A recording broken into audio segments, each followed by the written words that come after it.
Tonight. I'll kneel and apologize to my husband's female best friend. Then, I'll open the safe hidden under his workbench to pull out $72,000 and a black ledger with my name listed as the fall guy. He says I need to apologize to save our marriage. I agree. But my apology will shatter the mask he's worn for 3 years. If you've ever been called jealous for setting boundaries, this story is proof the truth doesn't need anyone's forgiveness. My name is Riley Hart, and I'm about to agree to the most degrading demand my husband has ever made. You need to apologize to Lana, Ethan says, arms crossed over his chest like he's already won. We're standing in our kitchen in Maple Heights, the apartment we've shared for 5 years, though right now it feels like enemy territory. A real apology, in person, or I'm filing for divorce. The ultimatum hangs between us like a blade. Outside, Riverton's evening traffic hums past our second-floor window. I work as an in-house graphic designer at Northwood Studio downtown, and after 9 hours of client revisions, the last thing I expected was my husband staging an intervention about his best friend. You want me to apologize, I repeat slowly, to Lana, for asking her not to text you after midnight, for being controlling, for being jealous, for making every interaction with her into a federal case. He ticks off my supposed sins on his fingers. Ethan works operations management at Skyline Freight Systems, and he's using the same tone he probably uses with difficult vendors, clinical, detached, like I'm a problem to be solved, not his wife. She called you 47 times last month at 2 a.m. Her marriage is falling apart. Every Tuesday for 6 months. You're doing it again.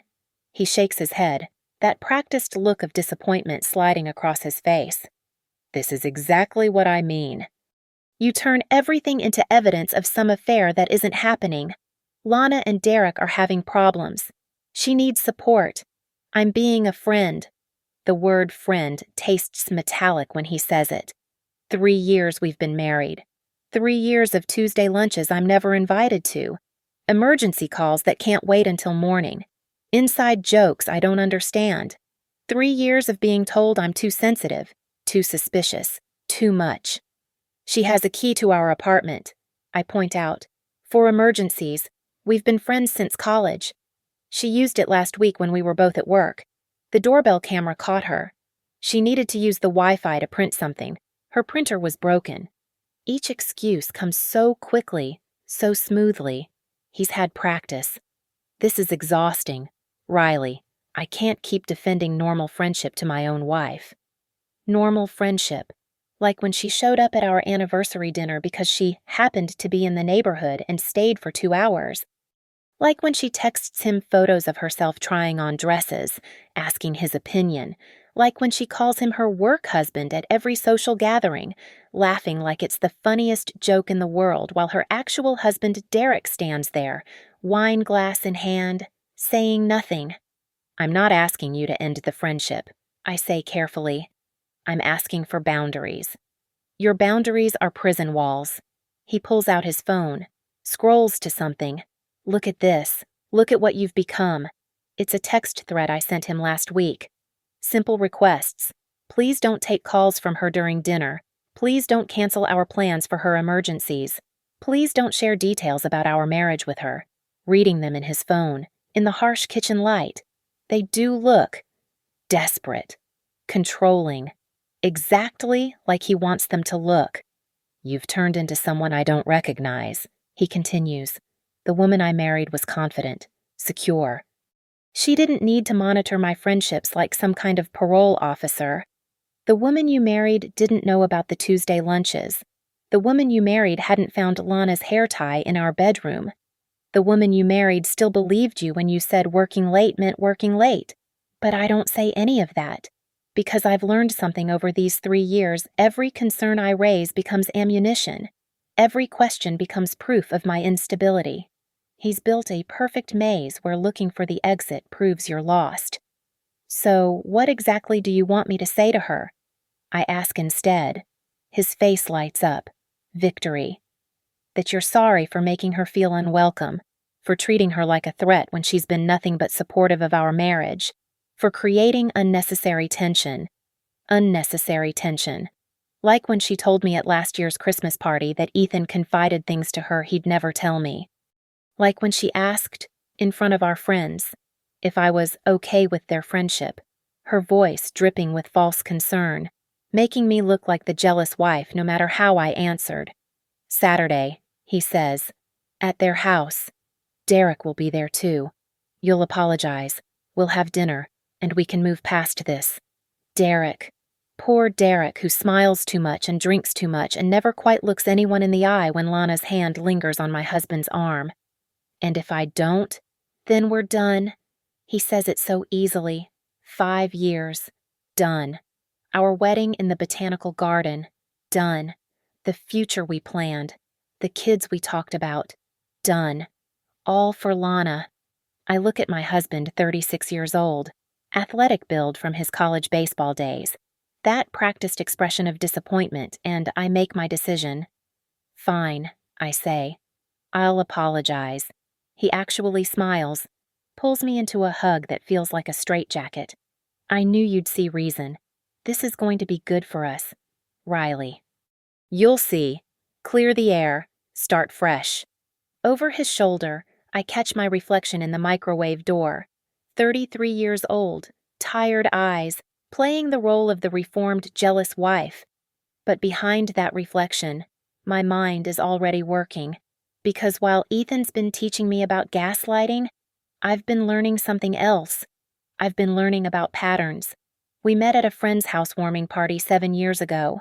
Ethan was standing by the kitchen island, explaining supply chain logistics to a group of people who were clearly just being polite. I rescued them by asking him to help me find ice, and we ended up talking on the back deck until 3 in the morning. He was charming, ambitious, had this way of making me feel like I was the only person in the room. Our wedding was small, outdoors at Riverside Botanical Garden, 50 guests, string lights, his grandmother's ring resized for my finger. Lana was there, of course. She gave a toast about how she'd kept Ethan safe for the right woman to come along. Everyone laughed. I should have heard the ownership in her voice then. The first year was good. We settled into our 2-bedroom apartment in Maple Heights, established routines, Sunday farmers markets, Wednesday movie nights, cooking dinner together while jazz played through our speakers. Ethan would tell me about his day at Skyline, the complexities of routing systems and vendor negotiations. I'd share my design projects from Northwood Studio. We were building something. The Tuesday lunches started 18 months in. Just catching up with Lana, he said the first time, like it was nothing.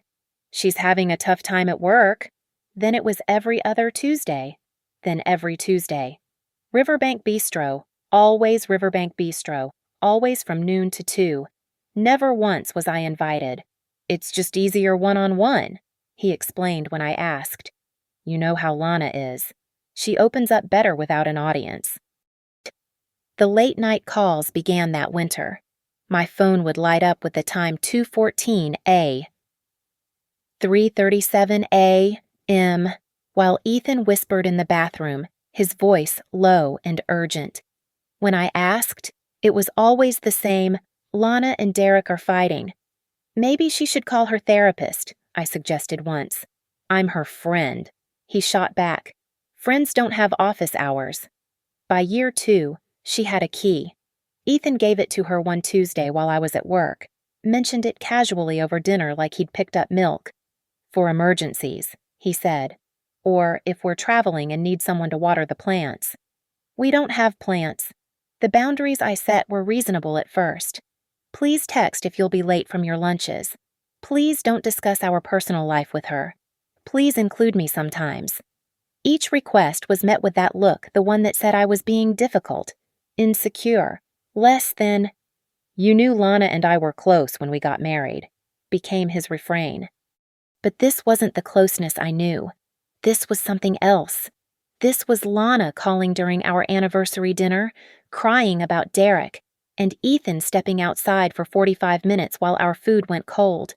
This was finding her hair elastic in our bathroom, her lipstick-stained coffee mug in our sink on a day she supposedly hadn't been over. This was Ethan knowing about her doctor's appointments, her work reviews, Her sisters divorced before Derek did. "You're imagining things," he'd say when I pointed out the inconsistencies. "You're creating problems where there aren't any." The gaslight scorecard grew. When I found their text thread with hearts and kiss emojis, "That's just how she texts everyone." When she called him baby at a barbecue, "It's a Southern thing." When I walked in on them hugging in our kitchen, her face buried in his neck. She was upset about her dad. When she told me she and Ethan had a connection I wouldn't understand, she meant friendship. "You're reading into it." Every concern I raised became evidence of my own instability. I was jealous, controlling, emotionally immature, incapable of understanding adult friendships. The words became a chorus, repeated until I started believing them myself. Maybe I was jealous. Maybe I was seeing things that weren't there. Maybe this was normal and I was the problem. Our couple friends started noticing. "Lana's always around," my friend Sophie observed at a dinner party, watching Lana feed Ethan a bite of her dessert. "They're close," I heard myself saying, the programmed response. "They've been friends since college." Sophie's look said everything. But by then, I'd learned that pointing out the obvious only made me look worse. Ethan had crafted the perfect narrative: the cool husband with healthy friendships and the insecure wife who couldn't handle it. The last straw was 3 weeks ago. I came home with a fever, left work early without texting because I could barely see straight. Found them in our living room, not doing anything incriminating, just sitting on the couch, her legs tucked under her, his arm along the back cushions. But the energy when I walked in, the way they jumped apart. Lana's quick laugh and Riley, "You're home early." It told me everything. "You should have texted," Ethan said later. After Lana left, "It's rude to just show up and make guests uncomfortable." Guests, in my own home, that I pay half the rent for. That night, I started documenting everything: times, dates, conversations. Not to confront him, I'd learned that was pointless. But because I needed proof that I wasn't crazy, that the ground shifting beneath my feet was real. Now, preparing for Saturday's humiliation dinner, I realize the pattern extends beyond just emotional manipulation. There are financial patterns too. Charges on our shared card every Tuesday at Riverbank Bistro, always exactly $80. Withdrawals from our joint account that Ethan waves off as business expenses. The way he insisted on handling our taxes himself this year, getting defensive when I offered to help. Patterns within patterns, all pointing to something bigger than just an inappropriate friendship. But I'm done being the crazy wife. Done being gaslit into submission. Saturday, I'll apologize. I'll play the role he's written for me. And then I'll write my own ending. Thursday afternoon. My computer crashed in the middle of a critical deadline. The presentation for Northwood's biggest client was due at 5, and my screen went black at 3:45. Backup files were on the external drive in Ethan's workshop, what he generously called the corner of our building's basement storage unit, where he kept his tools and old baseball trophies. I grabbed my keys and ran downstairs, fluorescent lights flickering in the narrow hallway. The storage unit smelled like sawdust and motor oil. Ethan's workbench dominated the space, covered in half-finished projects he'd never complete. I spotted my external drive on the shelf above, reached for it, and knocked over a can of screws. They scattered across the floor, rolling under the workbench. I knelt down, sweeping my hand underneath, when my fingers hit something unexpected. The rubber floor mat was peeling up at the corner, and beneath it, the edge of something metal caught the light. I pulled back the mat completely. There was a safe, built into the floor, painted the same industrial gray as the concrete around it. You'd never notice it unless you were on your hands and knees, looking for scattered screws. My heart hammered as I sat back on my heels. We didn't have a safe. We'd talked about getting one last year when our neighbor was burglarized, but Ethan said it was unnecessary. What would we even put in it? He'd laughed. The keypad glowed when I touched it. 6 digits. I tried our anniversary, nothing. His birthday, nothing. Then, almost without thinking, I entered the date his college baseball team won the championships, followed by Lana's birthday. I'd heard him mention once how he used that combination for things because it was easy to remember. The lock clicked open. Inside was another world. $72,000 in cash, bundled in $10,000 stacks with bank bands. A burner phone, the kind you buy at gas stations. A USB drive. A black leather notebook. And documents, so many documents. My hands shook as I pulled out the papers. Credit card applications in my name from banks I'd never heard of. Haven Ridge Consulting invoices for supply chain consulting services that matched amounts from Skyline Freight's vendor payments. An NDA with Lana Greer's signature and a $50,000 confidentiality clause. The notebook was worse. Ethan's precise handwriting filled pages with codes and numbers. RBC2s appeared every week. Riverbank Bistro with arrows pointing to purchase order numbers from Skyline. Next to my name, auth backup if audited. Another note. R's credit score 790 sufficient for fall position. Fall position. I was the fall position. The USB drive was password protected, but the password was written on a post-it note stuck to the back, another baseball date. The files inside made my stomach turn. Spreadsheets showing kickbacks from shipping vendors, routed through Haven Ridge Consulting. The amounts matched the cash bundles exactly. Screenshots of emails between Ethan and someone named Marcus about restructuring agreements and finder's fees.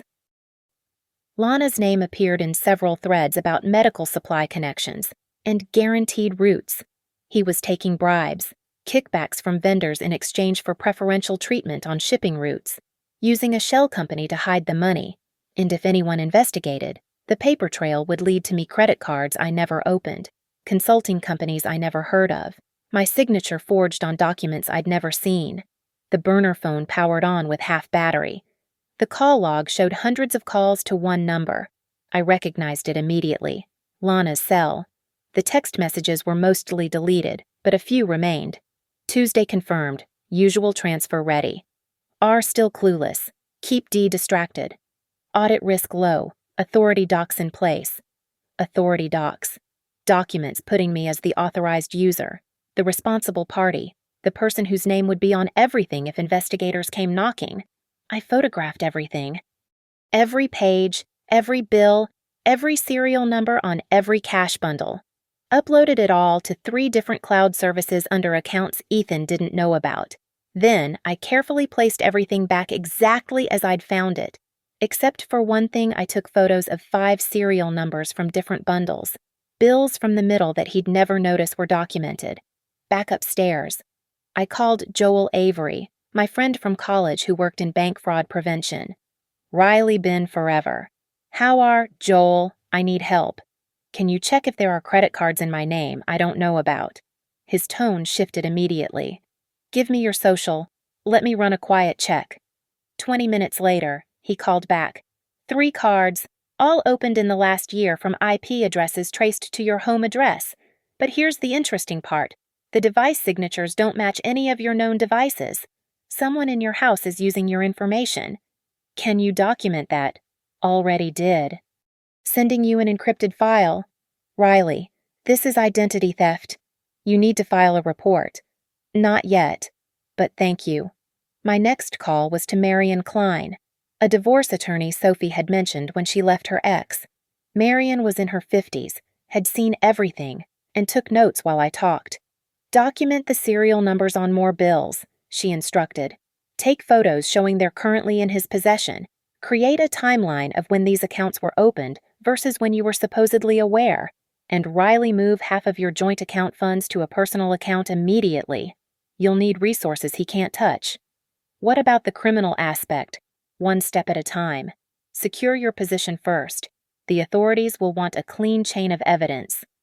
I hung up and sat in my car for 10 minutes. Processing.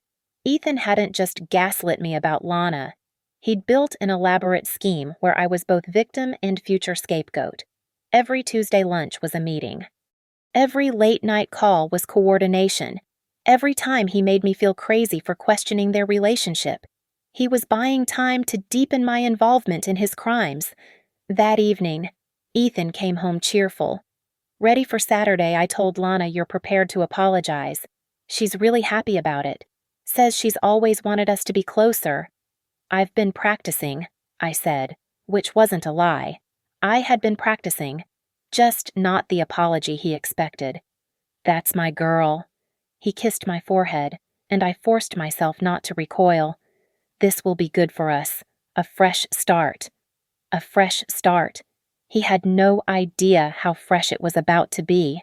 I smiled and served dinner, listening to him talk about his day at Skyline, about a new vendor contract he'd secured, about how Derek and Lana were doing better. All lies, delivered as smoothly as breathing. The Riverbank Bistro had great salmon Tuesday, I mentioned casually.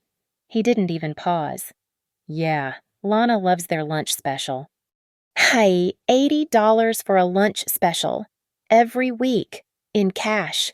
Saturday couldn't come fast enough. Friday morning, I met Joel at a coffee shop in downtown Riverton, far from both our offices. He slid a folder across the table, his expression grim. "It's worse than we thought," he said quietly. "Those 3 cards have a combined debt of $47,000, all opened using your mother's maiden name, and employment verification from Northwood Studio. But look at this." He pointed to a column of data. "Every transaction originates from the same device ID. I cross-referenced it. It's registered to an Ethan Ward. Can you prove that in court?" "This report is admissible. I've documented everything: timestamps, IP addresses, device fingerprints."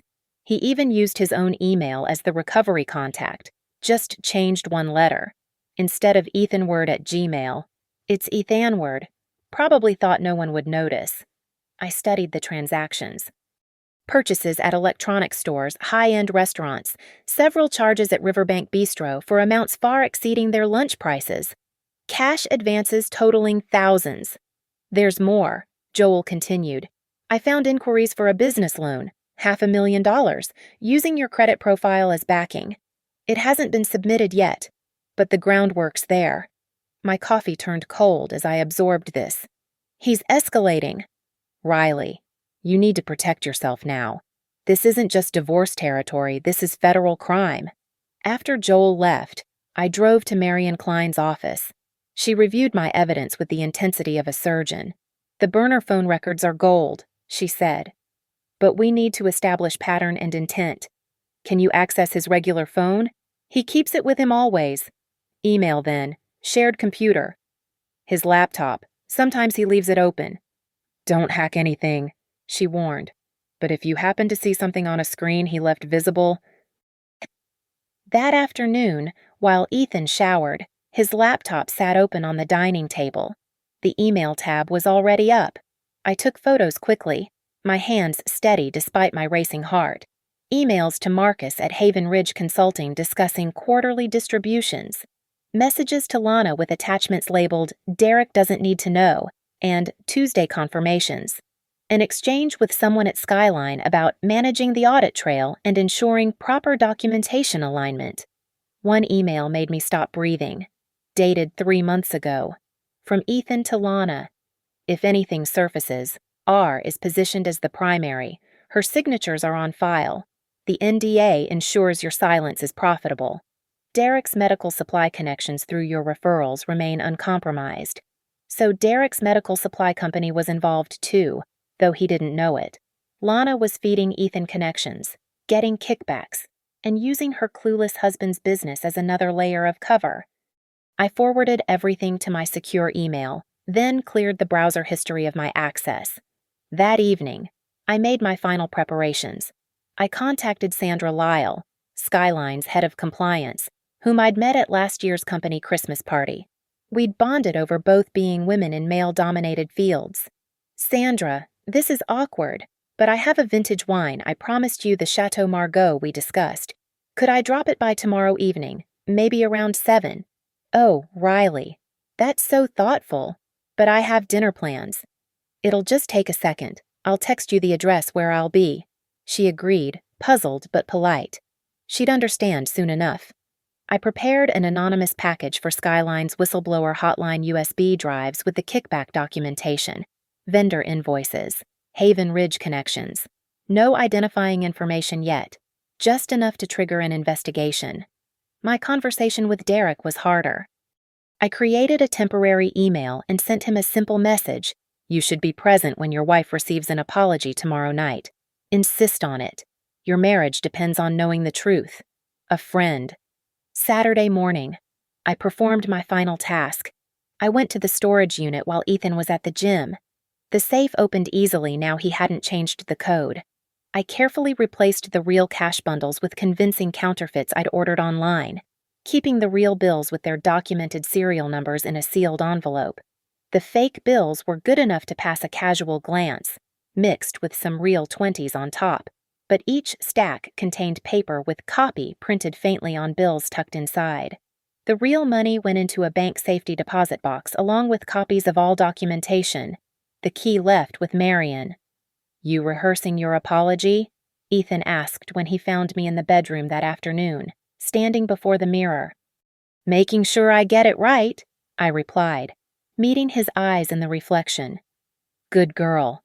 Remember sincere remorse for making Lana feel unwelcome, acknowledgement that your jealousy was unfounded, and a promise to respect our friendship going forward. Our friendship. After everything I'd discovered, he still maintained the charade. I know exactly what to say. He came up behind me, hands on my shoulders. I'm proud of you, Riley. This takes maturity. Not everyone can admit when they're wrong. I smiled at him in the mirror. This man who'd made me question my own sanity while building a criminal conspiracy with my name as the foundation. You're right. Not everyone can. Wear something nice, he added. Lana's making her special lasagna. Of course she was. Cooking dinner in her house while I prostrated myself for the crime of noticing the truth. I chose my outfit carefully professional but not cold, confident but not aggressive. Navy dress, pearl earrings his mother had given me, the watch I'd bought myself after my promotion. Every detail calculated for the performance ahead. In my purse printed emails, bank records, Joel's fraud report, photos of the safe contents, the burner phone records, and a small digital recorder I'd tested 3 times. Ready? Ethan asked at 6:30, keys in hand. More than ready. As we drove toward Lana and Derek's house, Ethan talked about how this would strengthen our marriage, how Lana was willing to forgive everything, how Derek was looking forward to moving past the drama. I watched the familiar streets pass by, counting down the minutes until my apology would detonate 3 years of carefully constructed lies. You're quiet, he observed, just thinking about what I need to say. Keep it simple, heartfelt. Don't over-explain. Don't over-explain. The man who'd crafted elaborate explanations for every violation was coaching me on simplicity. I know exactly how much explanation is needed, I assured him. He reached over and squeezed my hand. After tonight, everything goes back to normal. Normal. He still thought there was a normal to return to. We pulled into their driveway at 6:58. Lana and Derek's colonial house glowed with warm light. Through the window, I could see Lana setting the table, Derek pouring wine. Let's get this over with, Ethan said, mistaking my anticipation for dread. I picked up my purse, heavy with evidence, and smiled. Yes, let's end this properly. The stage was set before I ever walked through Lana's door. Earlier that afternoon, I'd sent Derek a follow-up from my real email. Check your wife's phone for messages from Tuesday afternoons. You deserve to know what apology you're witnessing tonight. Riley Hart. I knew he'd look. Men like Derek, who smile too much and drink too quietly, always know more than they pretend. He just needed permission to see it. The text to Sandra Lyle went out at 6:45. Chateau Margaux delivery address, 427 Elm Street. Small situation developing that might interest Skyline compliance. Completely unofficial visit, of course. Ring doorbell at 7:15 if you'd like your wine. She responded with a puzzled emoji, but confirmed she'd stop by. Now, walking up Lana's driveway. I carried 2 bottles of wine and a gift bag props for my performance. The recorder in my purse was already running, and I'd tested it 3 times to ensure it would pick up voices from inside the bag. Riley Lana opened the door wearing a perfect hostess smile and an apron that said, Queen of the Kitchen. So glad you could make it. She air-kissed my cheek, her perfume aggressive and floral. Behind her, Derek stood with a wine glass already half empty, his eyes slightly unfocused but sharp underneath. Derek, I nodded. Thank you for having me. Wouldn't miss it, he said, and there was something in his tone that made Lana's smile flicker. The dining room was staged like a magazine shoot. Candles, fresh flowers, the good china. Lana had prepared for my humiliation like it was a celebration. Dinner's almost ready, she announced. Just need to finish the salad. Ethan, could you help me with the wine selection? Of course, even now, she needed him alone. They disappeared into the kitchen, leaving Derek and me in weighted silence. Did you get my message? I asked quietly. He nodded, not looking at me. Found some interesting Tuesday afternoon texts. There's more coming. I figured. He drained his glass. You know, I always wondered why she insisted on that specific hair salon every Tuesday, the one 40 minutes away when there are 3 closer. It's next to Riverbank Bistro. Yeah. He poured another drink. I know. Ethan and Lana returned, laughing about something, carrying wine and glasses. She'd touched up her lipstick in the kitchen, a shade that matched the stain I'd found on coffee cups in my apartment. Before dinner, Ethan announced, taking control. Riley has something she'd like to say. The room arranged itself like a tribunal. Ethan and Lana on one side of the dining table, Derek lounging in the doorway, me standing like a defendant. The candles flickered dramatically, as if even they knew this was theater. Actually, I said, reaching into my bag, I'd like to document this moment. Is that okay? Before anyone could object, I placed my phone on the table, screen up, recording app visibly running. For clarity, I added, so there's no misunderstanding about what's said tonight. Lana's perfectly sculpted eyebrow twitched. That seems excessive. Riley's being thorough, Derek said from the doorway. I appreciate that. Please, continue. I stood straighter, meeting Lana's eyes. Ethan's right. I do owe you an apology. The doorbell rang. Who could that be? Lana frowned, moving toward the door. I'll get it, Derek said, already walking. You stay for the apology. He returned with Sandra Lyle, who looked professionally confused but alert, carrying her trademark leather portfolio. Riley, I'm here for the wine, but... She took in the scene, her compliance officer instincts clearly activated. Am I interrupting something? Just an apology, I said. Actually, Sandra, your timing is perfect. Please, have a seat. You might find this relevant. Ethan's face had gone pale. Riley, what are you doing? Apologizing, like you asked. I pulled out the manila folder from my bag. But first, everyone should understand what I'm apologizing for.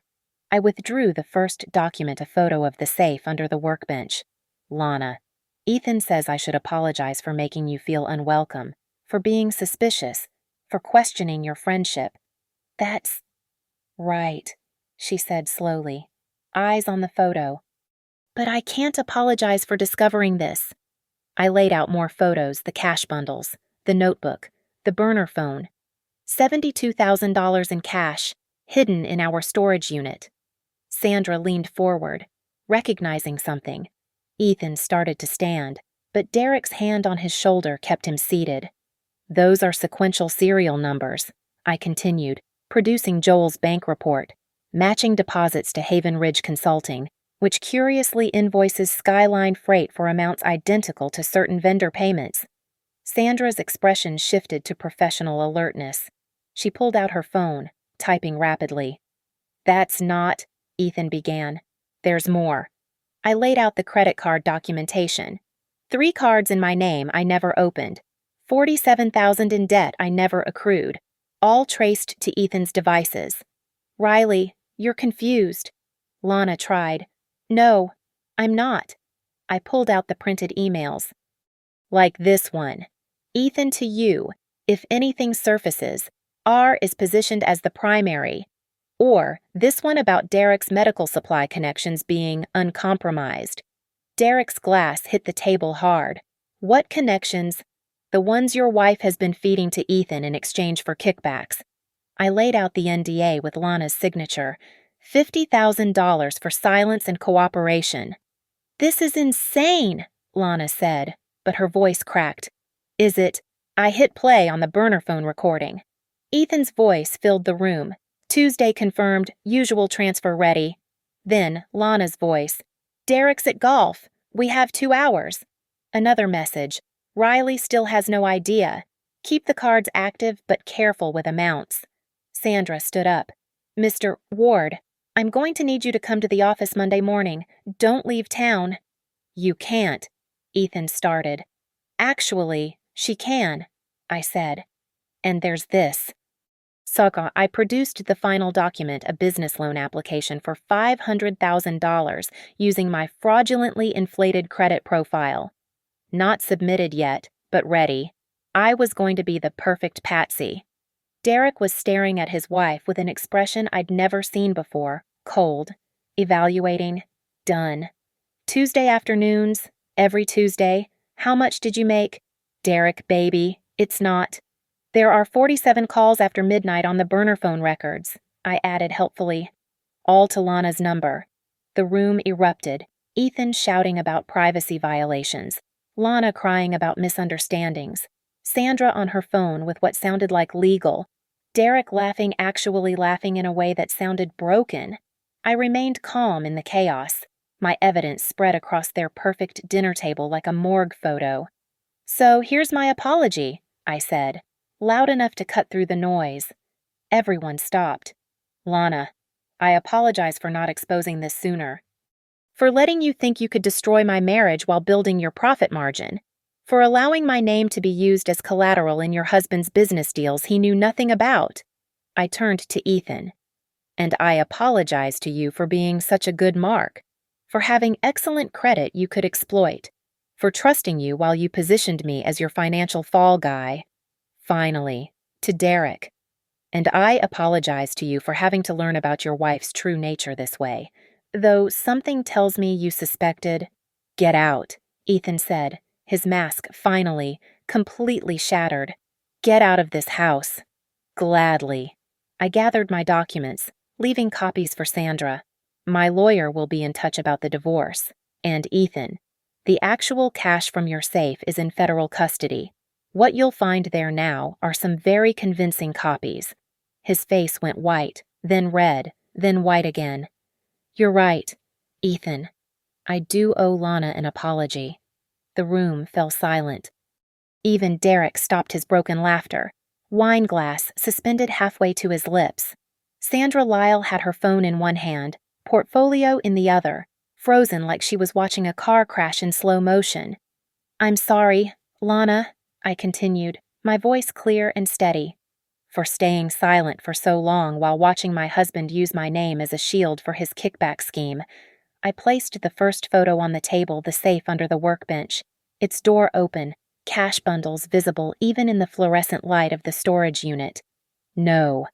Ethan started to rise. Sit down, Derek said quietly, and something in his tone made Ethan obey. I laid out the next photo. $72,000 in cash, bundled in $10,000 increments. I produced the serial number list. I documented every bill. They're sequential, traceable, and match deposits made to Haven Ridge Consulting. Sandra's intake of breath was sharp. She recognized the name shell companies were her specialty at Skyline Compliance. This proves nothing, Lana said, but her hostess' smile had curdled into something desperate. You're right. This alone proves nothing. I pulled out the Excel spreadsheet printouts. But this does.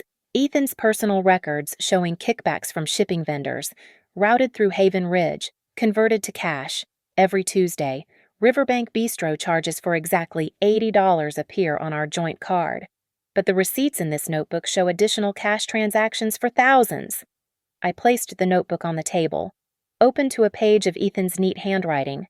See this RBC2 shipment 447B confirmed 15K transfer. That shipment number corresponds to a Skyline Freight medical supply route that gave preferential pricing to 3 vendors. Sandra was photographing everything with her phone now, not even trying to hide it. And here, I continued, pulling out the credit card statements Joel had provided. 3 credit cards opened in my name without my knowledge. The application IP address is traced to our home router, but the device ID belongs to Ethan's laptop. My friend in fraud prevention documented everything. You went through my things, Ethan said, his voice low and dangerous. You violated our marriage, our trust. I laughed, and it came out sharp as glass. Let's talk about violations. Let's talk about this. I played the recording from the burner phone. Ethan's voice filled Lana's perfect dining room. If we get audited, everything's in Riley's name. She's the authorized user on the accounts. Paper trail leads to her. Then Lana's voice, clear and complicit. Derek doesn't suspect anything. I can keep the medical supply connections flowing. Johnson Pharmaceuticals alone is worth $20,000 quarterly. Derek's wine glass shattered against the wall. Derek, baby, Lana started toward him. Don't. He held up a hand. Johnson Pharmaceuticals is my biggest client. You've been selling access to my business. It's not like that. Here's the NDA, I said, placing it on the table. $50,000 for Lana's silence and cooperation. Signed 3 months ago. The same week, coincidentally, that Johnson Pharmaceuticals got a 40% discount on their shipping rates through Skyline. Sandra was on her feet now, phone pressed to her ear. Yes, I need legal and internal audit at 427 Elm Street. Now. No, not Monday. Now. You can't do this, Ethan said, his practiced calm finally cracking. Riley, you're my wife. Spousal privilege. Doesn't apply to ongoing criminal conspiracy, Marion Klein said from the doorway. My lawyer had arrived exactly on schedule, Derek having let her in during the chaos. Especially when the spouse is the victim of identity theft and fraud. She placed a folder on the table. Divorce papers, Mr. Ward, and a restraining order. You're to vacate the marital home immediately. This is insane, Lana shrieked. You planned this. You set us up. No, I said calmly. You set me up. Every Tuesday lunch where you two coordinated payments. Every midnight call logged on the burner phone 47 in the last month alone. Lana. Every forged document putting my name on accounts I never opened. I pulled out the business loan application. This was going to be the finale. Wasn't it $500,000 in my name? For a business I don't own. Guaranteed by credit cards I didn't open. When it defaulted, I'd be destroyed while you two disappeared into your shadow companies. That's not we weren't, Ethan stammered. Tuesday, October 15th. I read from the notebook. Meeting with Harrison Bank regarding R's loan app. L to provide med supply revenue projections. That's next week, isn't it? Were you going to forge my signature, or did you already have it on file? The room fell silent except for the sound of Sandra's voice coordinating with someone on the phone and the scratch of Marion's pen as she took notes. You know what the ironic part is? I asked, looking directly at Ethan.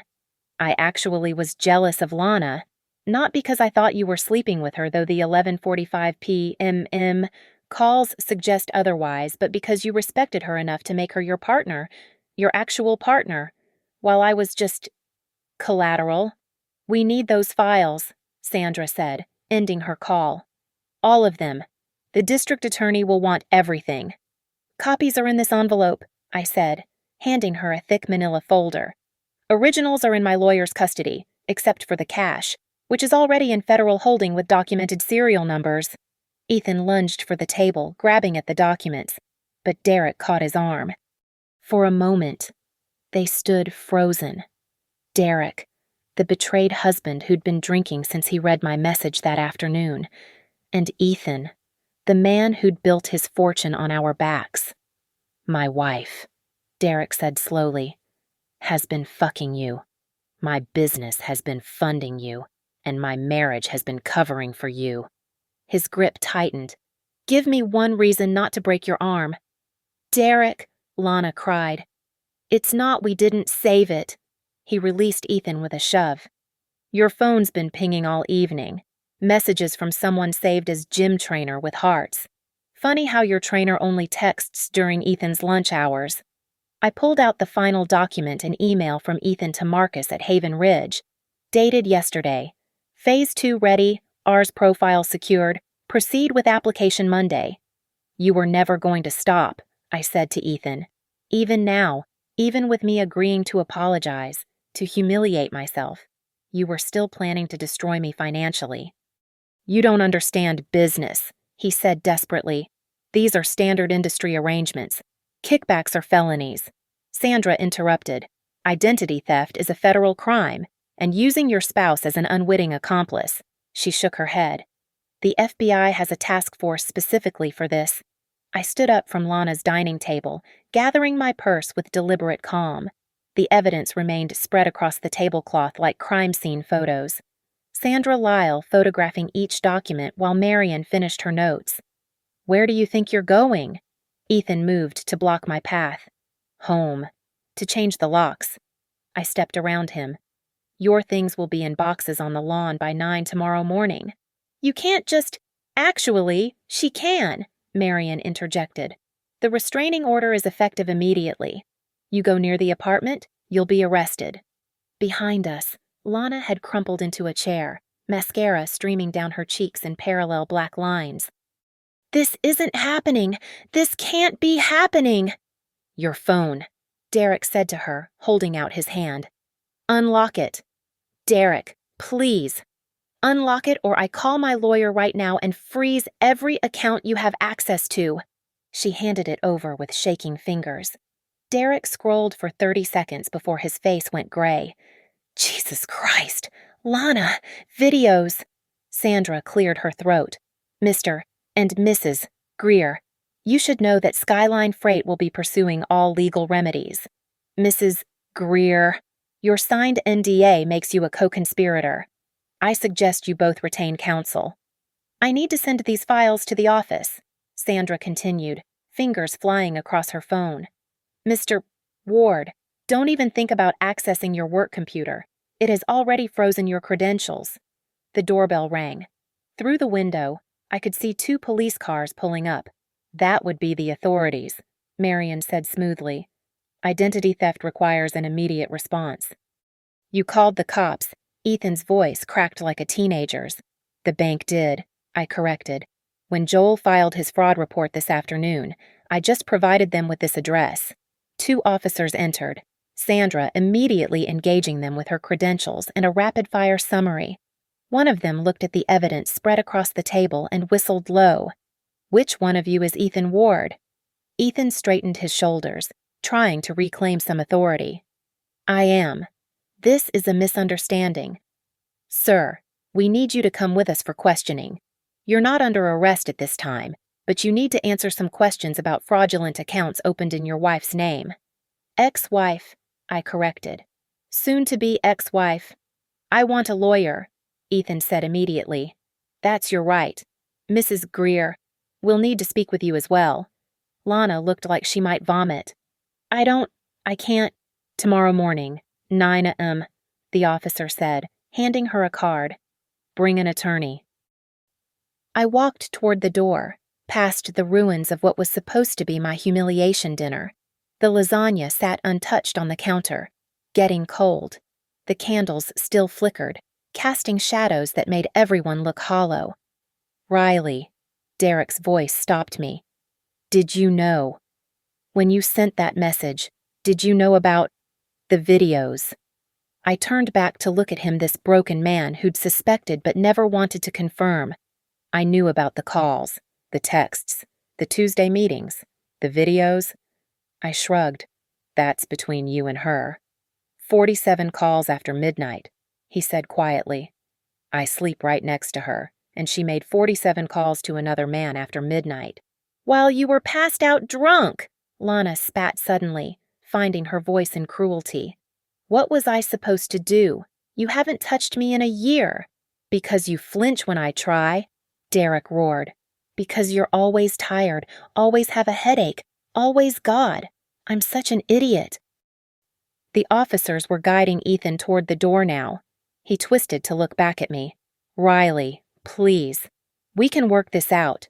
It's not what you think. It's exactly what I think, I said. It's what I have documented. It's what the FBI will verify when they review your files. It's what a jury will see when this goes to trial. You're destroying everything. No, Ethan, I'm just opening the safe. Marion touched my elbow. Let's go. You don't need to watch this. But I did. I stood on Lana's perfect lawn and watched as they put Ethan in the police car. His head ducked down, shoulders hunched. Through the house windows, I could see Lana sobbing while Derek methodically went through her phone, his face cycling through rage, disgust, and devastating hurt. Sandra joined us outside. Riley, I need you to know Skyline is grateful. This could have cost us millions in regulatory fines if it had gone undetected. There's a whistleblower reward. Give it to Derek, I said. He's going to need it for the divorce. She nodded. I'll process that Monday. And Riley, we're going to need you to testify. I'll be there. Marion drove me home. I was too shaky to trust myself behind the wheel. We sat in the parking lot of my building for a moment, the adrenaline finally crashing. You did everything perfectly, she said. The documentation, the witnesses, the timing, textbook. 3 years, I said quietly. 3 years of being told I was crazy, jealous, controlling. 3 years of questioning my own perception of reality. And now I know the truth. Every Tuesday lunch was a crime in progress. Every late-night call was conspiracy.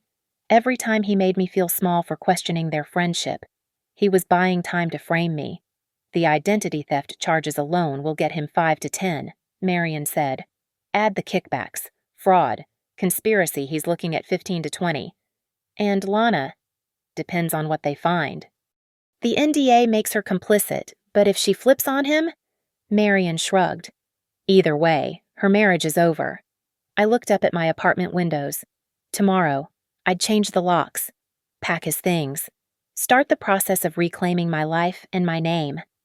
Thank you, I said to Marion, for believing me, for being here. Thank you for having the courage to look under the workbench, she replied. Most people would have just left the safe closed. But I wasn't most people. I was Riley Hart, the woman who documented everything, who trusted her instincts, who refused to apologize for seeing the truth.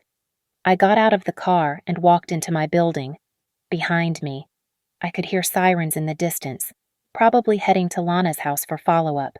Tomorrow, it would be in the news. Skyline would issue a statement. Lives would unravel.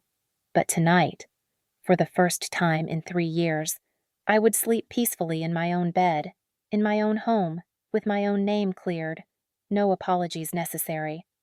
The locksmith finished installing the new deadbolt at 7:30 Sunday morning. I handed him cash some of the money I'd withdrawn from our joint account before Ethan could think to drain it. The old keys went straight into the trash, a small but satisfying gesture. By 9, I had Ethan's belongings in boxes on the lawn as promised, his baseball trophies, his designer watches, his collection of business books about winning at all costs. I kept nothing that was his, wanted no reminders of the man who'd tried to build his empire on my credit score. At 9:15, my phone buzzed with a single email from Ethan's personal account. I'm sorry for letting you carry my sins for so long. From now on, the truth speaks for itself. I stared at it for a moment, then deleted it without responding. He didn't deserve my words, not even my anger. The local news picked up the story Monday morning. Skyline freight executive arrested in kickback scheme. They didn't name me victim protection, but they named Ethan and Lana. Their photos looked like mugshots already, pulled from social media and cropped poorly. Derek called Tuesday afternoon. His voice was rough, exhausted. She confessed everything. 3 years of affairs, the money, using my business connections, everything. I'm sorry, I said, and meant it. Don't be. You gave me the truth. That's more than she ever did. He paused. The FBI wants to know if you'll testify.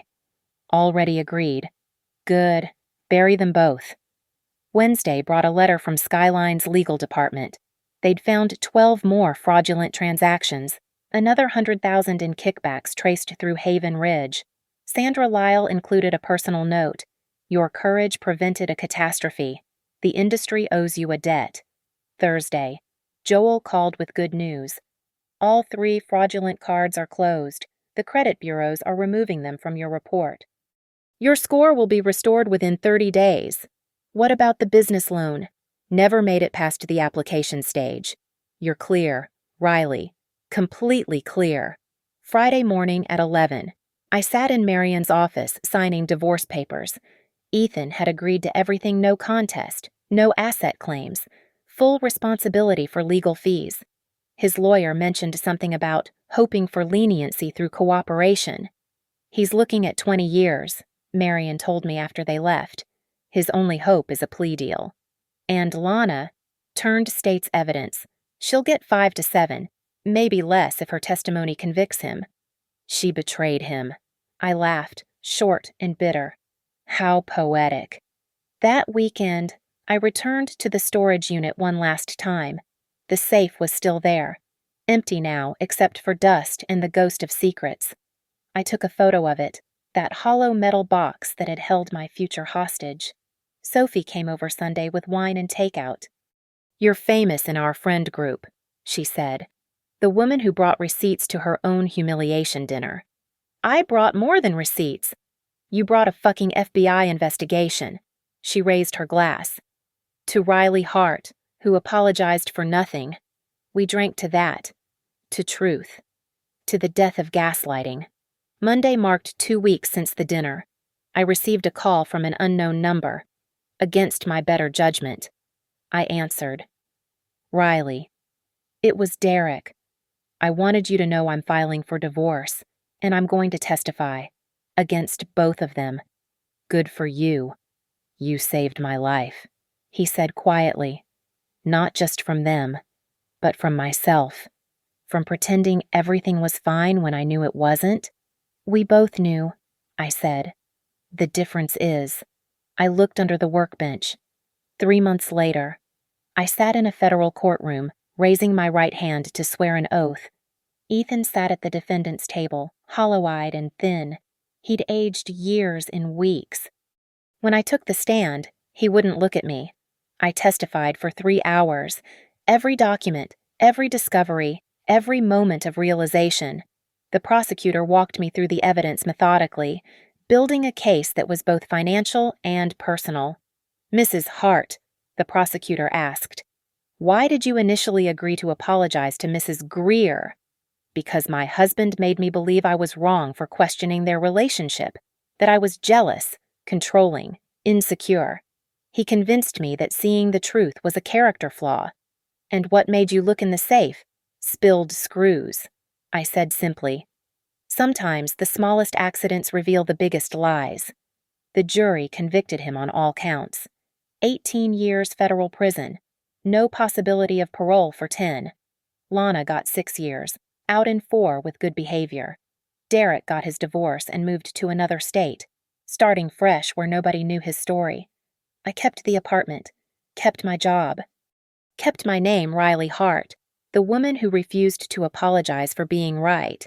6 months after the trial, I received a letter forwarded through my lawyer, no return address, but I recognized the handwriting.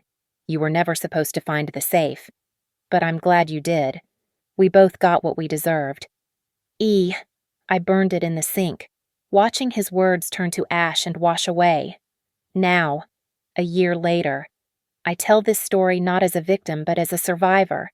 Every woman who's been called crazy for noticing inconsistencies, jealous for wanting transparency, controlling for setting boundaries, this is for you. Trust your instincts. Document everything. And never, ever apologize for uncovering the truth. Because sometimes, the biggest betrayal is making you doubt your own reality. And sometimes, the greatest revenge is simply opening a safe and letting the truth speak for itself. My name is Riley Hart.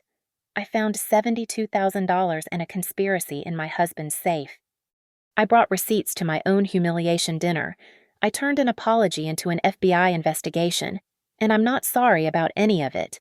The safe is still there in that storage unit, empty now, a monument to secrets that couldn't stay buried. Sometimes I think about Ethan in his cell, wondering if he remembers the combination. Sometimes I think about Lana in prison, if she ever calls anyone after midnight. But mostly, I think about that moment when the safe clicked open, when the truth became undeniable, when 3 years of gaslighting evaporated in the face of evidence. That's the thing about the truth, it doesn't need anyone's permission to exist. It just needs someone brave enough to look for it. And to the woman reading this who suspects something isn't right in her relationship, look under the workbench. Check the hidden corners. Trust yourself. You might just find your own safe full of secrets. And you absolutely don't owe anyone an apology for opening it. Thank you so much for listening to Riley's story. I'd love to know where you're listening from. Drop a comment below and let's connect. Please subscribe to the channel if you want to hear more stories like this, and share your thoughts about what you would have done in Riley's situation. Your comments and experiences make this community special. Until next time, remember the truth doesn't need your apology.